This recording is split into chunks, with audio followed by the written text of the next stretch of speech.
There we go. Good morning. Good morning. Hi, Rabbi Brian here. It is December 16th, 2024. Thank you for joining. If you're joining, I found out I have people who are joining just by audio, so I'm going to try to explain whatever is on the screen when it is on the screen.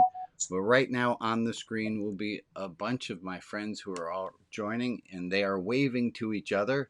He said before they started waving. There they are. Now they're waving to each other. So thank you all for joining this Saturday morning. If you're watching on Facebook, or if you're watching on Facebook, please make sure you're at this link, the one that is above my hands right now. If you're on the link facebook.com/groups/4ROTB.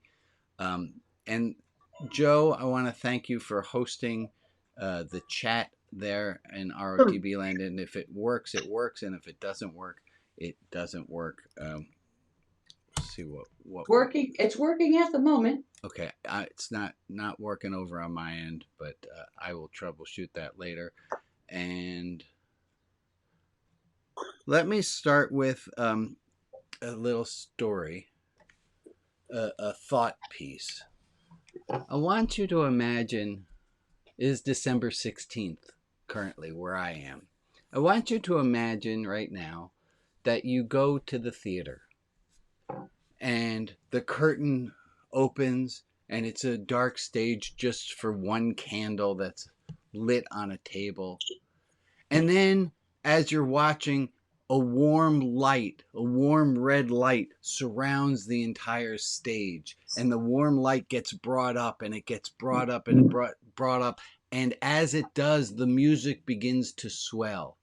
And I want to ask you right now, as I'm telling you this, can you feel the feeling of what it feels like to be in the theater where the lights get warm and the music starts to swell? You can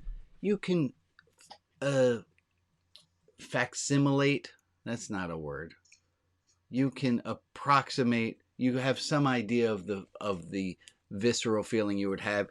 Similarly to if I asked you to imagine what's it taste like in your mouth to eat an apple, bite into a Honeycrisp apple, and then I ask you to compare it, and now just switch in your head to what it feels like to eat a pear. And you can in your brains are an amazing thing, and we can taste that difference. We kind of know what that difference is. I want you to go back to the theater where the lights have been brought up and the lights are warm and the lights are red and it's coming up and the music is swelling, and you know that you're having a reaction to it. You feel what that feels like in your body right now. And I want you to keep that in mind, knowing that it's December 16th, that we are creatures that are affected by the environment outside of us. We are affected when we go to a theater and the lights are brought up warm. We're affected when the music starts to swell. And I say all this to remind us that we have 1 week, if you're in the northern hemisphere like I am, we have 1 week until the winter solstice. Mm-hmm. The light we are losing every day affects us. We are getting less sunlight per day. We are getting more darkness per day. When I walk the dogs in the morning for their morning walk, I now bring a flashlight with me. It's dark.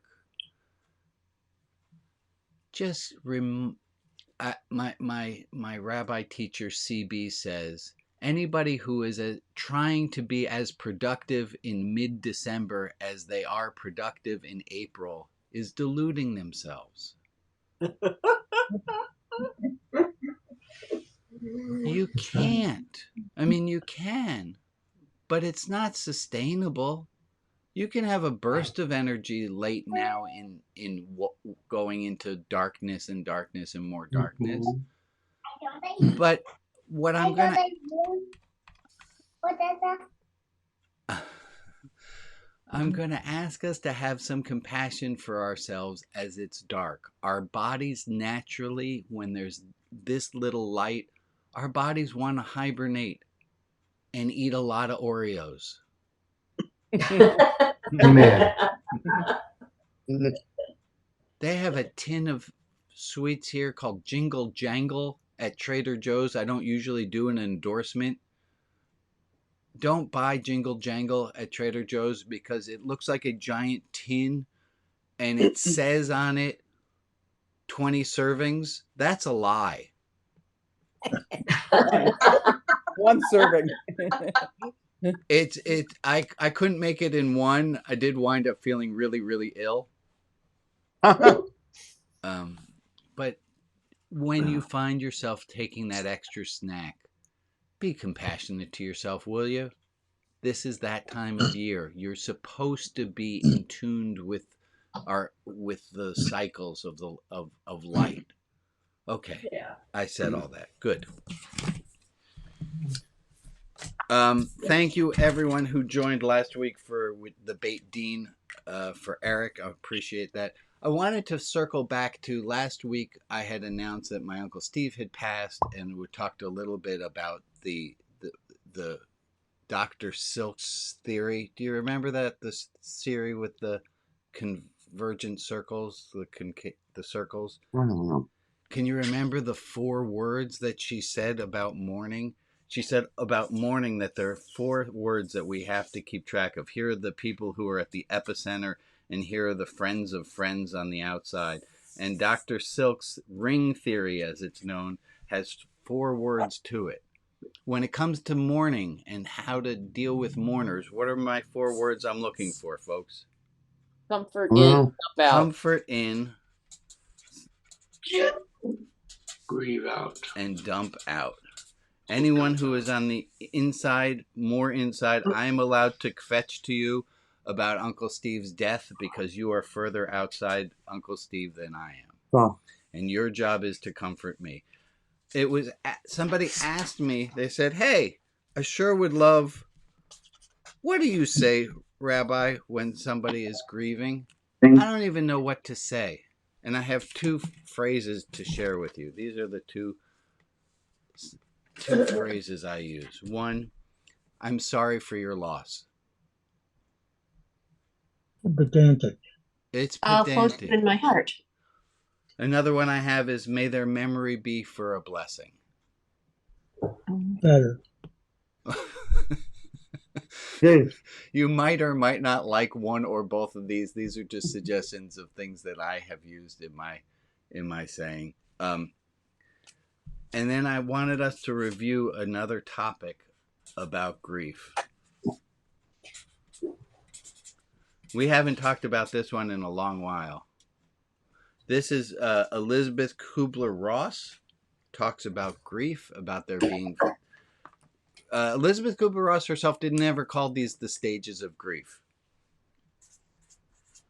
She might have referred to them as stages towards acceptance, and that's what we're going for. Yep. And this is not a fast rule, but it's great to know and to see when you get news that you were not expecting, things that you are not yet at acceptance in your life. So maybe think about something that you would like to be accepting of but aren't currently. So take a moment to think about that. Can you think of something that you haven't quite come to acceptance about? You got one? Give me a head nod. If you're listening on audio only, jump up and down. Like, I don't know. I can't see what you're doing. Overreacting. This is the list from Elizabeth Kubler-Ross. When somebody says something that we didn't want to hear, you get a bill from the IRS saying you owe blankety blank thousands of dollars. Your first reaction tends to be, well, that's not true. No. That can't be. No. Denial. Oh, Anger. Hold on a second. You see that word, DABDA? DABDA? That's a good acronym to remember this by. Can you say DABDA? DABDA? DABDA. And spell it out for me. DABDA. So it sticks in your head. ABDA. And we already have the D at the start when you first hear news you didn't want to Denial. hear, the first thing we Denial. tend to do is, I don't believe this. No. yeah, I don't Denial. believe it. Denial. And the last one at the end, the A at the end, stands for Acceptance. acceptance is the key to all of my problems. So denial. John, I heard you say the second one. What is it? Anger. Anger. I can't believe I got this bill from the IRS. Clearly they meant somebody else. And then the second one, How dare they? how dare they? The next one, and think about where it is in whatever it is that you're having a problem accepting right now. Are you still at anger? And there's no judgment to it. It's just, oh, look, I'm still at anger about this. I'm angry that Uncle Steve died. That's where I am right now. Bargaining. Bargaining. It might be for the best. The pandemic taught us a lot of things. That's a bargaining. I can't believe that there's even COVID. I'm furiously angry that we're on shutdown. Maybe we'll all learn something from it. That's bargaining. Maybe that's where you are with whatever it is you're dealing with in your life. And then DAB, what's the letter after that? DAB? D. Stands for Depression. depression. Ants. I don't want to deal with this. I'm going to go get myself a banana nut muffin. Depression. And then acceptance, I break into two things. There's the mental acceptance that happens before the heartfelt acceptance. We understand that we accept that, oh, that is what happened. It is what it is, what it is. But I think I saw Hugh. There's Hugh. Hi, Hugh. Hugh used the phrase that I love so much. He said, the longest distance sometimes is the 18 inches between my head and my heart.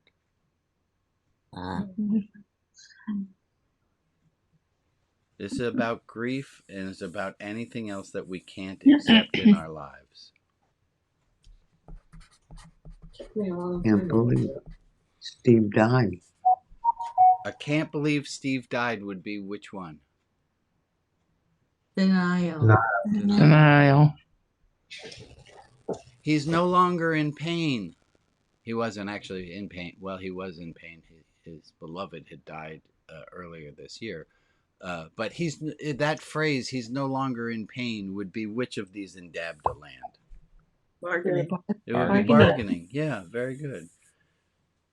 With whatever it is that you're suffering from, the thing that you haven't quite accepted, do you know which of the Dabdas you're at? Well, All of them? Go ahead, Ron. There's one in here that's not in the list, which is guilt.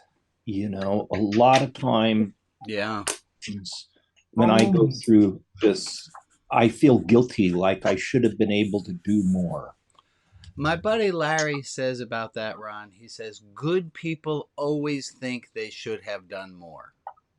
And I've taken that to mean if you feel, I'm just doing the reverse of it. Larry says, good people always feel like they should have done more. And I'm going to turn that 180 degrees around and say, if you feel you should have done more, it means you're a good person. That sounds a little bit like bargaining. Yeah, it does sound a little bit like bargaining. Something good coming out of it. Yeah. Ron, I'm going to, while it's not live during this 8 o'clock service, I'm going to do some more thinking about guilt and where guilt fits there. I appreciate you bringing that in. Okay. Maybe that's part of depression. It might be part of depression, guilt. Yeah. It could be. Paula, you got something. Go ahead. Well, I look at that chart and it looks so neat. But grief and anything isn't that. It's not that ordered. No. I saw a great, when I was dealing with my mom's death, someone sent me that chart, and it had lines bouncing from one to another to another, and up and down and sideways and around. And she said, that's what grief is. Yeah. Yeah. It's not. It's not linear. It's not pretty. It's a mess. Grief is messy, and going through things, anything like that, is messy. I agree. Thank you, Paula. I will say that I do find it somewhat helpful to have some guide so I know about where I am. It's not prescriptive, and yes, we bounce around, but I do find it's helpful. Just like when I have a flu, and then the doctor says, "You have the flu." I'm like, "Yeah, I have the flu." The doctor agrees. Like, there's a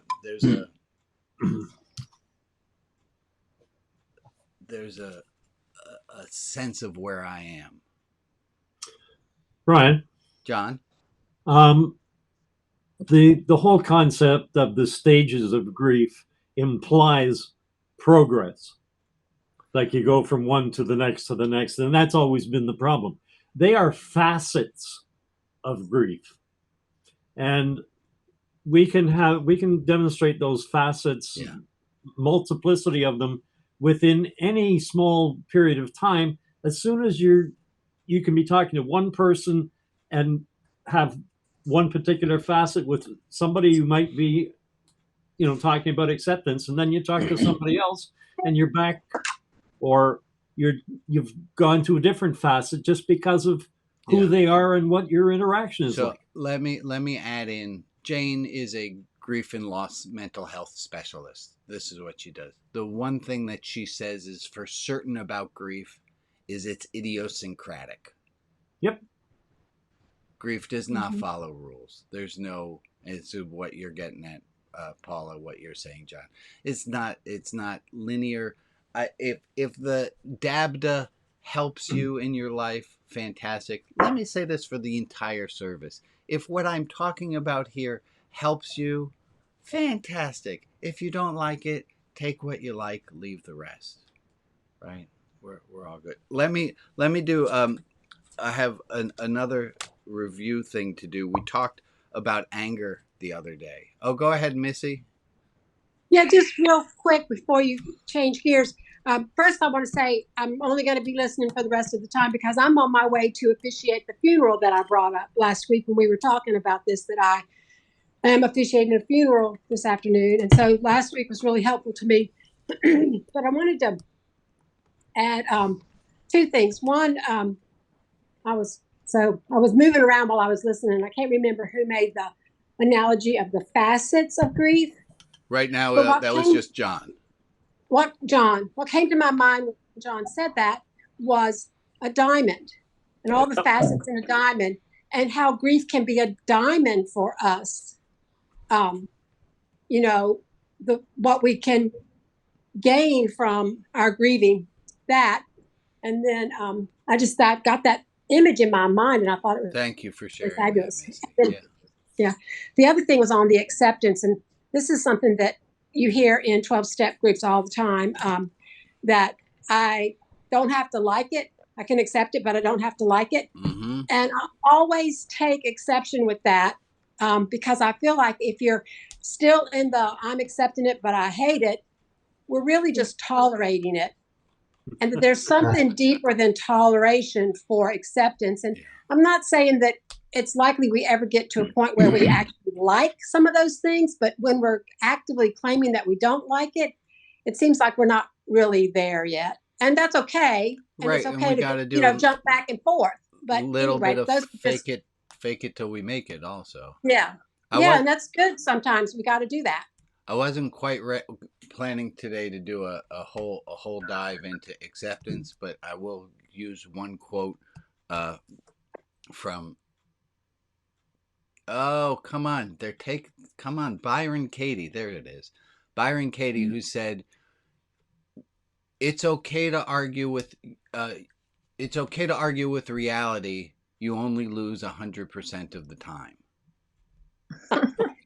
I love her. And one last thing before I unmute myself and go off camera. But if anybody's looking for a good poem, poetry group, For Grief by John O'Donohue is very lovely. Wonderful. Thank you. And Lisa. then I'll no longer sidetrack you from where you were going today. Oh, Thanks. you know, I have this so carefully planned out. I know you do. Moment to moment. I do. Here's the next little piece. God just left. Yes, you're right. You're right. Did she?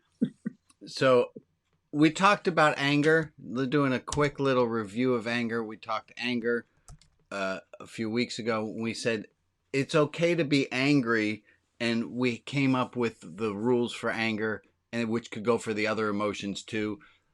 What do you remember them? Oh, also, hi, Brian here, Rabbi. Keep track. I decided I'm gonna get to that in a second. Where's that note? I thought about this, and I've talked with Al more than I think anyone else in this group about, like, what should the metric of knowing that this was a successful service be? Is it that, oh, there are 45 people participating live? Is that the metric, how I know it's doing well? Or is it going well because I know there are 12 people who are on Facebook right now? Is that how I know the service goes well?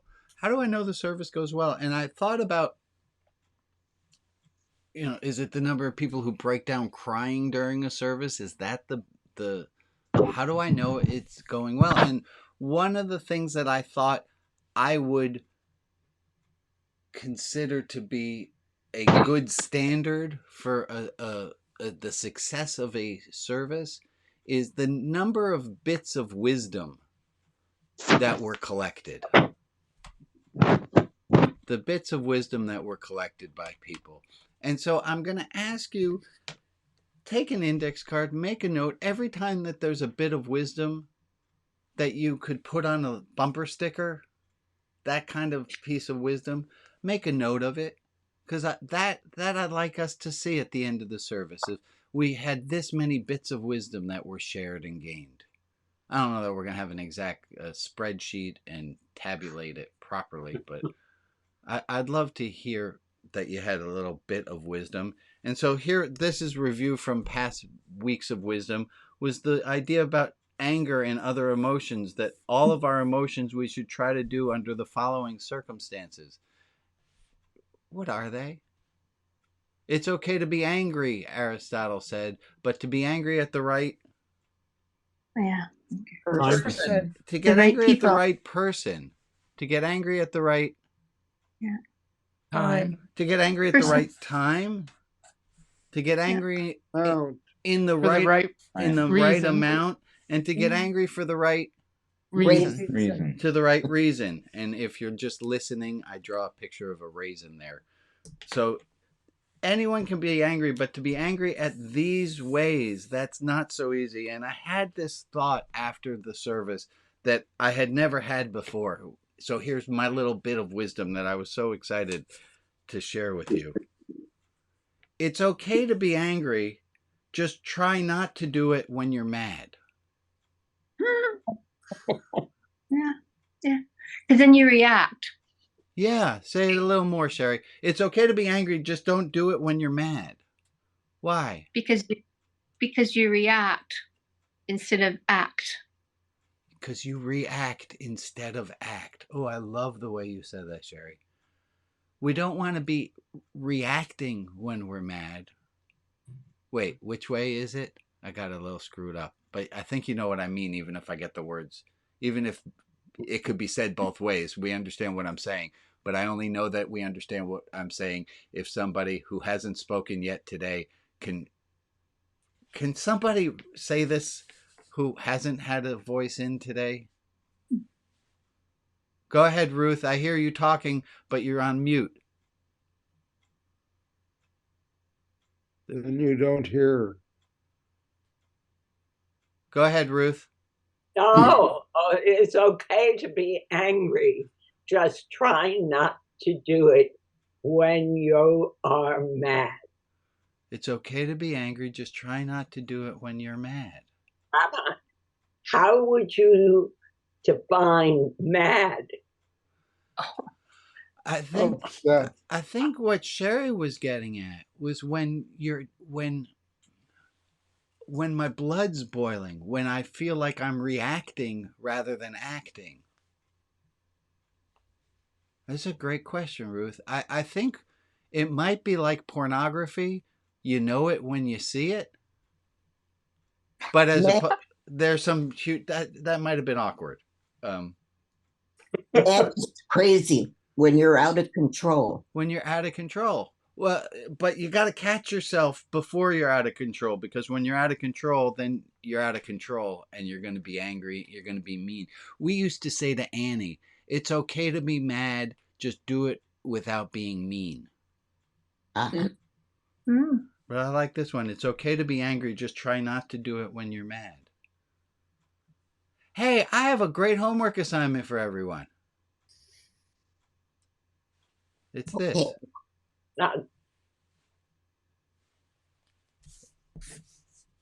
Okay.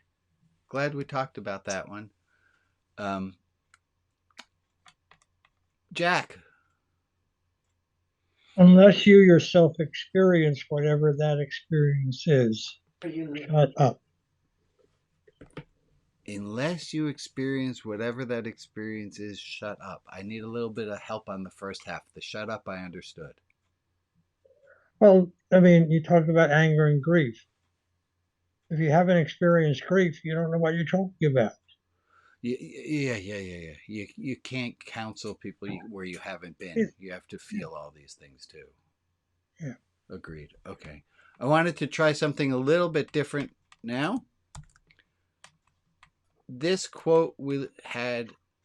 Oh. Let me try that again. This quote we had the other day.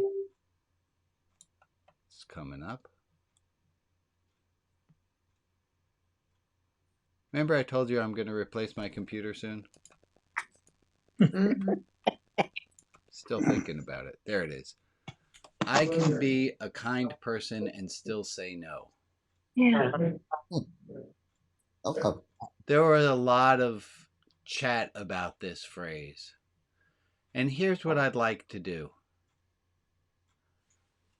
Maria, who thank you for your help, and everyone else who helps me on Wednesdays to plan out what we're doing today. Oh, that's a great idea. If you don't like what happened today, just blame the group on Wednesday. They really are not responsible. But I can always say, well, they didn't tell me. So there was feedback on Wednesday about how much we had enjoyed. When you hear something in my voice, it's one thing. When you hear it in your own voice, it's something else. And then when you hear Emily say it, it adds something even more. So I thought this phrase, which was very sticky, I'd ask a few people to say aloud. So do me a favor. Reach for your electronic hand, would you? Can you reach for your electronic hand and put your hand up if you are a kind person and have a hard time saying no? If you are a person who has a hard time saying no, even put your electronic hand up, please. And I see Facebook users are saying, yes, we have this problem too. Thank you, Facebook folks. Here's how I'd like this to go. I'm going to call on people who have their hands raised. And all I want you to do when I call your name is to just read this sentence aloud. And we're going to go person to person to person to person and just hear it in all these different voices with the hope that we really start to understand this. Ray, start us off, my friend. What do you have to say? I can be a kind person and still say no. Ruth? I can be a kind person and still say no. Ron? Yeah. I can be a kind person and still say no. Thank you, Ron. Maria? I can be a kind person and still say no. Connie? I can be a kind person and still say no. Betsy Ann? I can be a kind person and still say no. Harold? I can be a kind person and still say no. Derek? I can be a kind person and still say no. Paula? I can be a kind person and still say no. Betsy? I can be a kind person and still say no. Jim? I can be a kind person and still say no. Candace? Candace? I can be a kind person and still say no. Joe? I can be a kind person and still say no. Emily? I can be a kind person and still say no. And the people on Facebook, thank you for putting that in the chat there as well. I can be a no person and still be kind. Yeah. Yeah. Okay. Ray?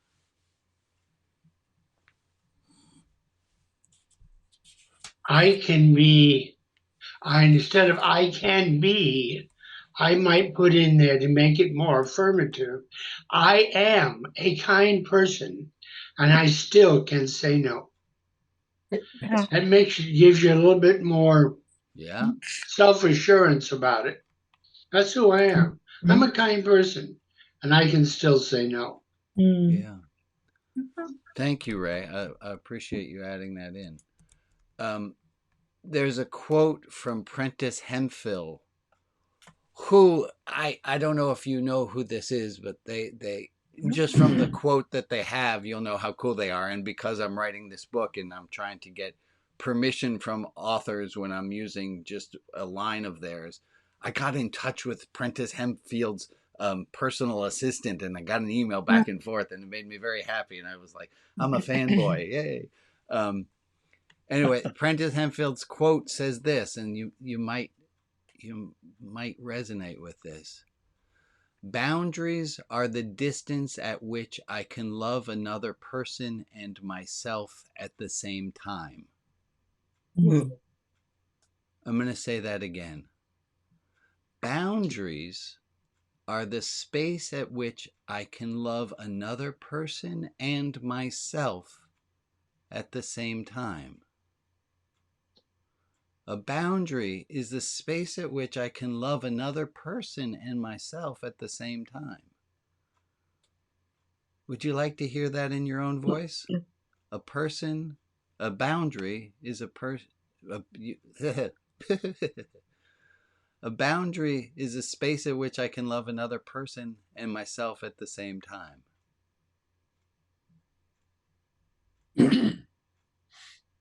Something else I learned from Jane about boundaries. When you set a boundary with someone, they're going to test it. Yeah.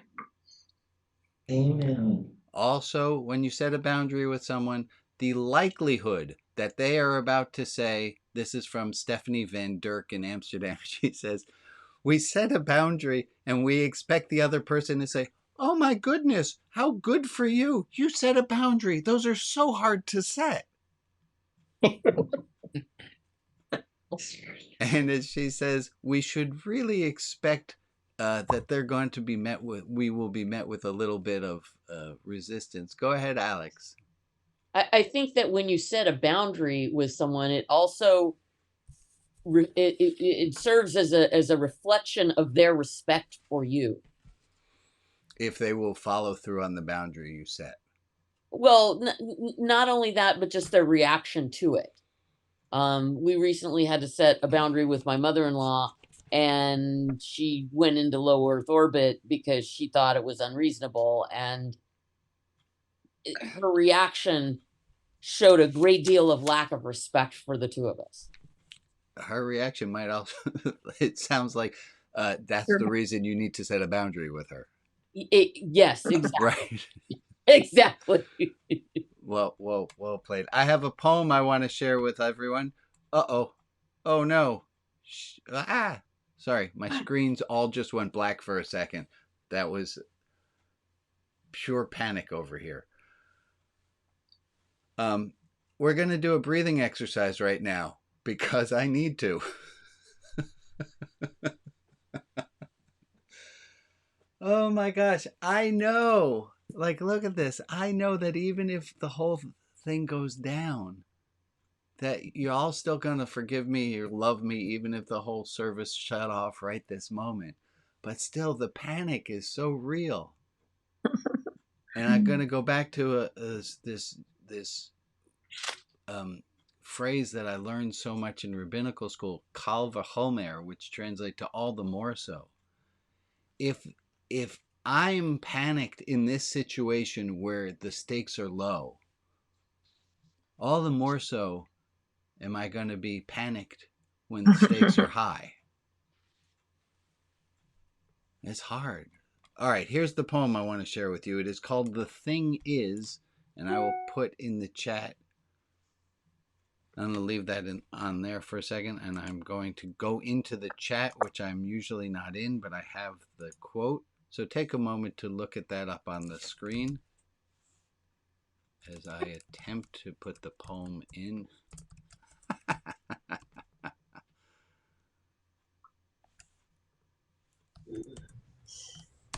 Stomach target. I can't get the... I apologize not being able to manipulate my computer well enough to get the quote into the chat for you. Keep it on the screen. I'm going to leave it on the screen right where it is. Yeah. I'd love to ask for a voice that we haven't heard from yet, if they'd be willing to read for us. I will. Thank you, Rita. But the word silt is coming up, SILT. It stumbled to me the first time I read it, so I just wanted to give you the warning ahead of time. Thank you. He loves life. That's all I see. That's all you see? Yeah, I see you two, but I don't see Rabbi Brian and the words anymore. Okay, we're going to need to ask somebody else to volunteer to read. Brian. That's okay. That's all right. That's all right. It's when somebody talks on speaker. Oh, would you pin me up, Alex? That's it. Okay, let's try that, Rita. Thank you. To love life. So love it even when you have no stomach for it. And everything you've held dear crumbles like burned paper in your hands. Your throat filled with the silt of it. When grief sits with you, its tropical heat thickening the air, heavy as water, more fit for gills than lungs. When grief weighs you down like your own flesh, only more of it. And obscenity of grief, you think, how can a body withstand this? Then you hold life like a face between your palms, a plain face, no charming smile, no violet eyes. And you say, yes, I will take you. That's all I've got. I will love you again. The last line. I don't see that. Yeah. The whole thing is very smudged. It's very, very blurry. I apologize for the quality of the visual. I posted in the chat. Thank you for finding Ford it. posted a link. Thank you so much for finding it. Let people see it a little more clearly. Thank you, Rita, for reading it. It's really powerful. It's a powerful poem. Well, there's the end of it. I will love you again. To love life, to love it even when you have no stomach for it, and everything you've held dear crumbles like burnt paper in your hands, your throat filled with the silt of it. When grief sits with you, its tropical heat thickening the air, heavy as water, more fit for gills than lungs. When grief weighs you down like your own flesh, only more of it, an obesity of grief, you think, how can a body withstand this? Then you hold life like a face between your palms, a plain face, no charming smile, no violet eyes, and you say, yes, I will take you. I will love you again.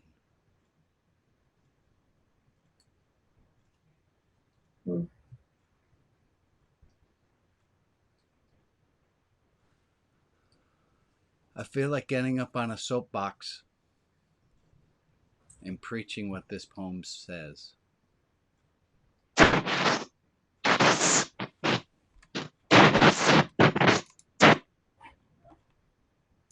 That's it. Never give up. We have to love life even when it's horrible.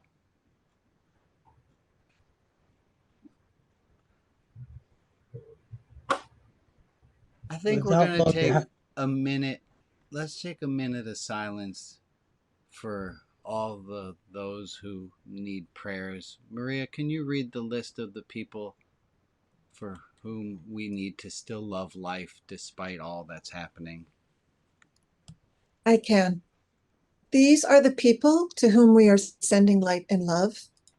Rita S., Greg, Ann, Rob B., Sheridan H., Randall M., Ray and Patty, M., J., R., Bruce and Mary Lynn Hayes, Barbara C. and Debbie, Karen, Sandy, Bill and Sean, Michael Watkins, Barbara Wise in spirit, Mary Ellen, all the people who are lonely and sad, peace in our hearts and peace in the world.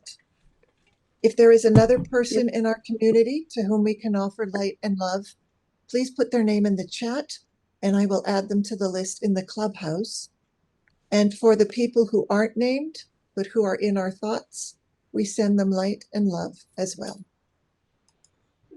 Thank you, Maria, for adding those names in. Let's take a minute of time just for reflection.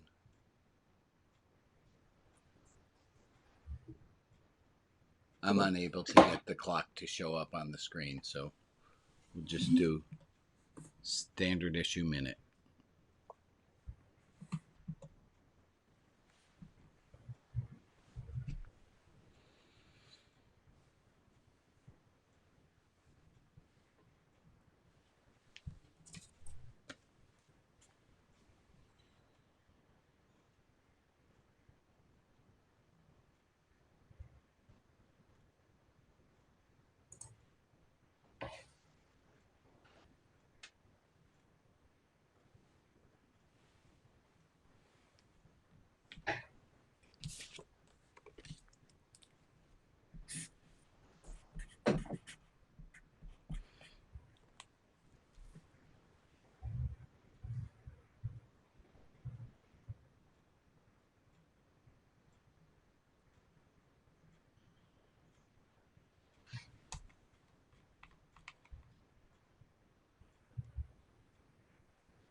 Oh, thank you.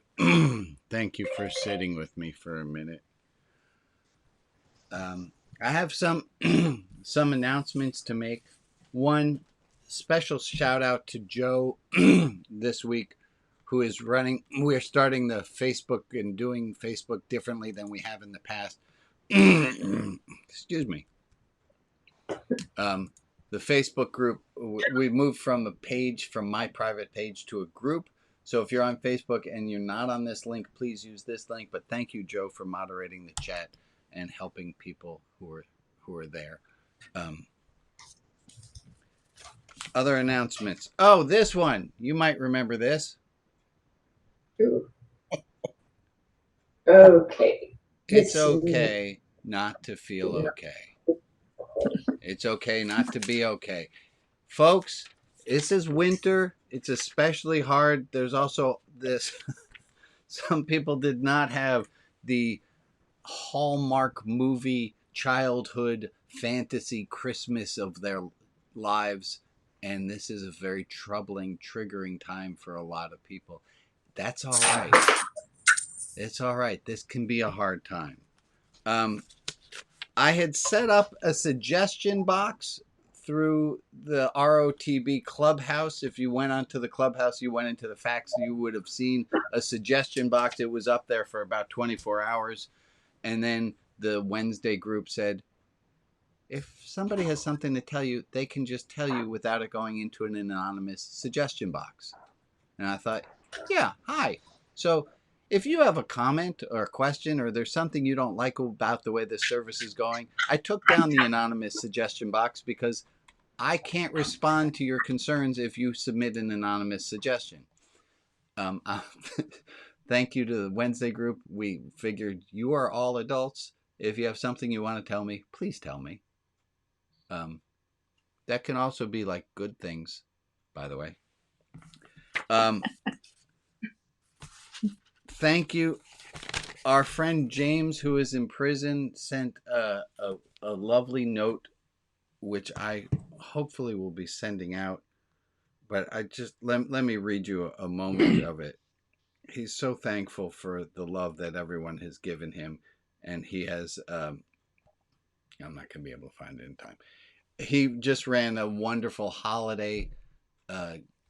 So there's no programming where he is in the prison where he lives. There's no programming. They have given up on rehabilitation and bettering the people who live there. And James has taken on himself to do all of the programming for the prison in which he lives.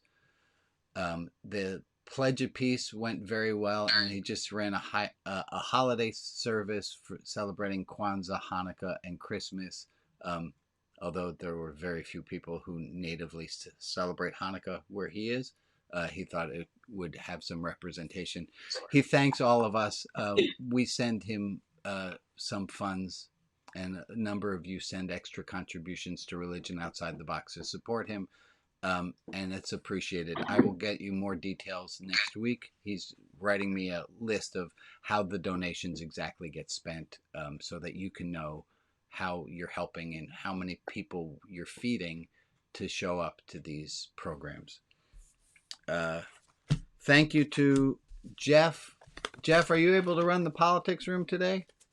I am. Fantastic. And thank you to Al and Meg, who are running the deep dive. Yes.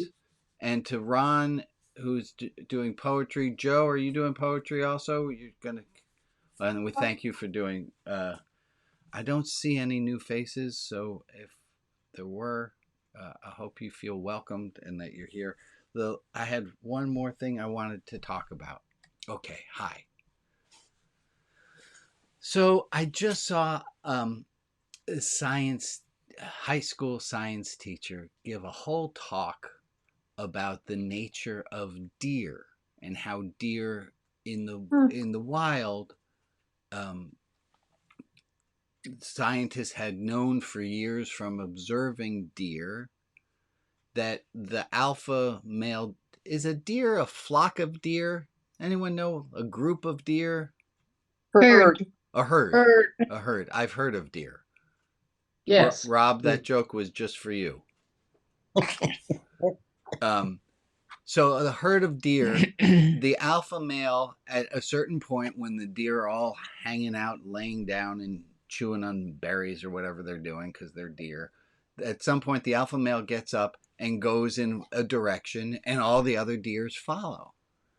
And the scientist was explaining that this is what everyone had seen, and so this is how everyone saw it, was that the alpha male deer picked where the group would go. And this was replicated, and they've seen the study over and over again for years, 100 years, until some female scientists started to observe the deer. And the male scientists, not that there was anything inherently evil or wrong about the male scientists, but they were seeing things from their own perspective. And what the female scientists discovered was that the deer, well, first, little fact you have to know about a herd of deer. And the science teacher explained it this way. He said, it's like this. When you are done with work for the day, you might go to the bar, you might go to the movie, you might go home. Like there are only a few options of what it is that you would do. And he said deer are the same. They can either go to bed, or they can go to the river, or they can go explore, and they have only so many options of things that they do and places that they usually frequent. And what the female scientists saw was that the deer, when they were all sitting together before they moved, one of them would nod their head towards the river, and another one would nod their head towards the river, and a third one would nod their head towards where they all went to bed. And then a fifth one would not, and they would all be nodding in one of the 4 directions that they went in. And it was only after there was a consensus of head nods that the alpha male deer got up and went in the direction that all the other deer were pointing it. And the scientists said, this is how our worldview really impacts what we see. And I thought about this, and I thought something a little bit different. Was that you and I have the ability to be the deer in the herd, who are making head nods towards love, compassion, patience, and that maybe we, like deer, can get our leadership to follow by having more of us nod towards what it is we want to see in this world. Like that. And if you and I can have more moments of compassion with everyone with whom we interact, even if it's our mother-in-law who's really annoying and makes things worse, the more compassionate we can be in our dealing with her or whoever it is, your 14-year-old daughter. Let me change that. My 14-year-old daughter. The more compassionate I can be towards everyone, the more I'm nodding my deer head in that direction, the more I think I can influence other people to do the same. And, if the group insists on going to the riverbank and I wanted to go somewhere else, maybe I go along, maybe I don't. But I want us to, let me go back a sentence. If this were all edited, that last 2-sentence part would be cut out because that started to go. Just strike that from the record, would you? Okay. Let's just stick with let's all nod our heads a little bit more towards love and compassion and peace. And it's one thing to do on a Saturday as we're doing it right now. Can you do it between now and next week? A few more times? I'm not asking you to be perfect. I'm just asking you, can you have 2 more moments of love and compassion this week than you did last week?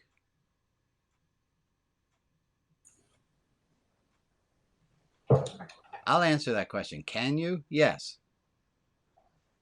Will you? Yeah. Bits of wisdom time before we conclude this hour.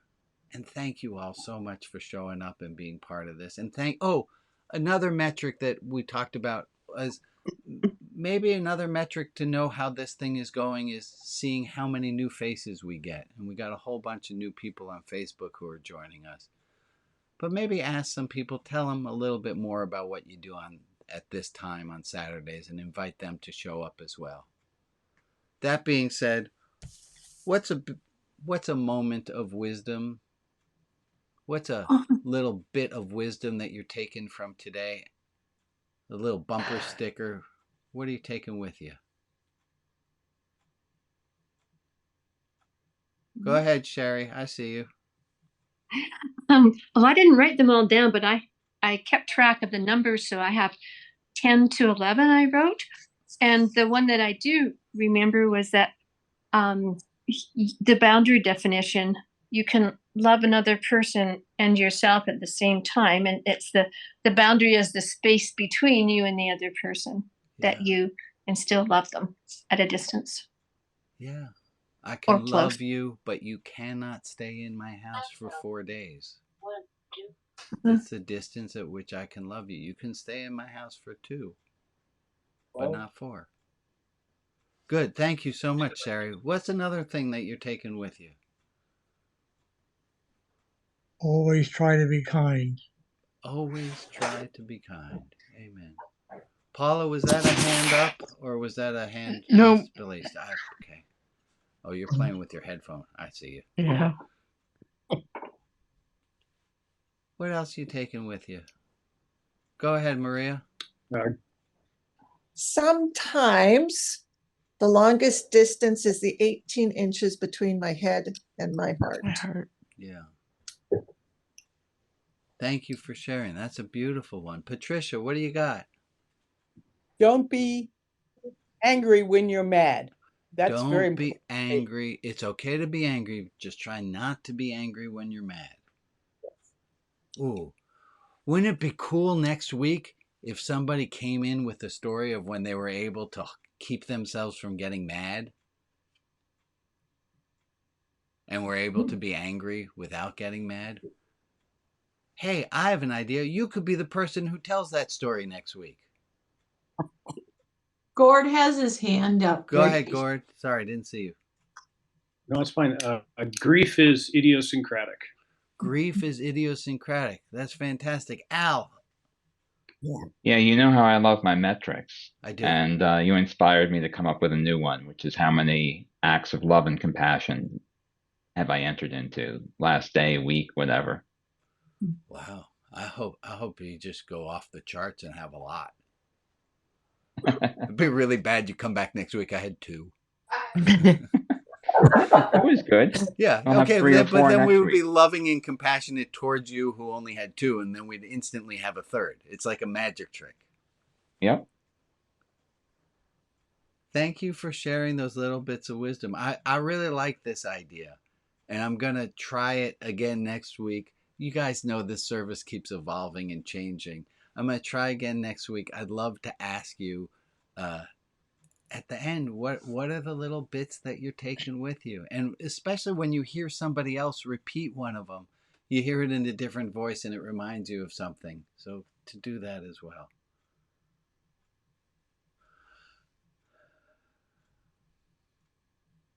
And I heard something this week. All people can bring us joy, some with their arrival and some with their departure. Oh, yeah. Oh, yeah. I'm taking with me this week that I want to be one of the deer. Mm-hmm. That I want to be one of the people who not at the front, but one of the people who pushes those at the front towards more love. That's what Facebook wants to do too, is the dear part, and that grief doesn't follow rules. Thank you, Facebook friends. I'm going to stop the recording. So let's say goodbye, Facebook friends. Goodbye to Facebook friends. Bye. And goodbye to each. Thank you all for showing up. Oh, I hit the wrong button.